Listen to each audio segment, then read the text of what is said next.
നമസ്കാരം. ഞാൻ doctor Praveen G K, SVT ഹോസ്പിറ്റലിലെ കൺസൾട്ടന്റ് കാർഡിയോളജിസ്റ്റാണ്. നമുക്കറിയാം, സെപ്റ്റംബർ 29 ലോകമെമ്പാടും ലോക ഹൃദയ ദിനമായി ആചരിക്കുകയാണ്. ഹൃദയരോഗങ്ങളെക്കുറിച്ചും അവയുടെ പ്രതിരോധ മാർഗങ്ങളെക്കുറിച്ചും ജനങ്ങളെ ബോധവൽക്കരിക്കാൻ വേണ്ടിയാണ് ഈ ഒരു ദിനം ആചരിക്കുന്നത്. ഈ വർഷത്തെ ലോക ഹൃദയ ദിനത്തിന്റെ തീം എന്ന് പറഞ്ഞാൽ ഡോണ്ട് മിസ് എ ബീറ്റ് എന്നാണ്. നമ്മുടെ ഓരോ ഹൃദയമിടിപ്പിന്റെ പ്രാധാന്യത്തെക്കുറിച്ചും അത് സംരക്ഷിക്കുന്നതിന് ചെയ്യേണ്ട മാർഗങ്ങളെക്കുറിച്ചും ജനങ്ങളെ ബോധവൽക്കരിക്കാൻ വേണ്ടിയാണ് ഈ വർഷം ഇങ്ങനൊരു തീം തെരഞ്ഞെടുത്തിരിക്കുന്നത്. നമുക്കറിയാം, ഹൃദ്രോഗമാണ് ലോകത്തെ ഏറ്റവും കൂടുതൽ മരണത്തിന് കാരണമാകുന്നത്. ഏകദേശം ഒരു 1.5 കോടി ജനങ്ങളാണ് ഒരു വർഷം ഹൃദ്രോഗം മൂലം മരിക്കുന്നത്. പല കാരണങ്ങൾ കൊണ്ടാണ് ഹൃദ്രോഗം വരുന്നത്.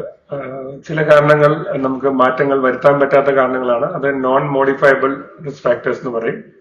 ഉദാഹരണത്തിന് പ്രായം, ലിംഗം, ജനിതകമായ രോഗങ്ങൾ. ഒരു വ്യക്തിക്ക് പ്രായം കൂടുമ്പോൾ അവർക്ക് ഹൃദ്രോഗം വരാനുള്ള റിസ്ക് സാധാരണയായി വർദ്ധിക്കുകയാണ് ചെയ്യുന്നത്. അതുപോലെ തന്നെ പുരുഷന്മാർക്ക് സ്ത്രീകളെ അപേക്ഷിച്ച് ഹൃദ്രോഗം വരാനുള്ള സാധ്യത കൂടുതലാണ്. ചില ജനിതകമായ രോഗങ്ങളുള്ളവർക്കും ആ സാധ്യത കൂടുതലായി കാണപ്പെടുന്നു. ഈ 3 കാര്യങ്ങൾ നമുക്ക് മാറ്റം വരുത്താൻ സാധിക്കുന്നതല്ല. അതുകൊണ്ട് ഒരു 20% രോഗികൾ മാത്രമേ ഈ 3 കാരണങ്ങൾ കൊണ്ട് ഹൃദ്രോഗം ഉണ്ടാകുന്നതായിട്ട് കാണുന്നുള്ളൂ. ബാക്കി 80% ഹൃദ്രോഗങ്ങൾ ഉണ്ടാക്കുന്നത് മറ്റ് മോഡിഫയബിൾ റിസ്ക് ഫാക്ടേഴ്സ്, നമുക്ക് മാറ്റങ്ങൾ വരുത്താൻ കഴിയുന്ന റിസ്ക് ഫാക്ടേഴ്സ് ആണ്. ഉദാഹരണത്തിന് പ്രമേഹം, രക്തസമ്മർദ്ദം, കൊളസ്ട്രോൾ, പുകവലി, വ്യായാമമില്ലായ്മ, ശരിയായ ഭക്ഷണക്രമം പാലിക്കാതിരിക്കുക. ഈ കാരണങ്ങൾ കൊണ്ടാണ് ഏകദേശം 80% ഹൃദ്രോഗങ്ങളും വരുന്നത്.